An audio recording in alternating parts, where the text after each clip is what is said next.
So if you're a Maya user and you're trying to learn Blender, it is very confusing with how this is how you rotate, the panning, the zooming, the camera is totally different.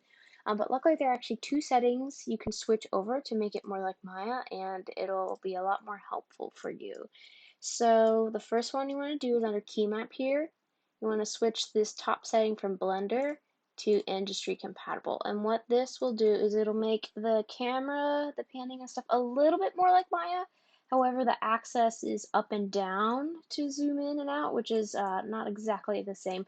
But however, the rotations, translation, scales, they're all much more how we're used to. Now the second setting you want to switch over is in navigation. So you switch this zoom axis from vertical to horizontal, and then that will allow it to be like Maya, how it's horizontal with the zooming, panning, all that type of stuff.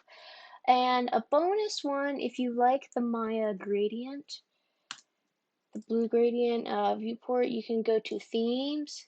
Up here in presets, you can switch it to Maya, and then you get the blue gradient if that's something you like. But definitely switch over those first two settings under key map and navigation if you want it to be more like Maya. And yeah, I hope that's helpful for you.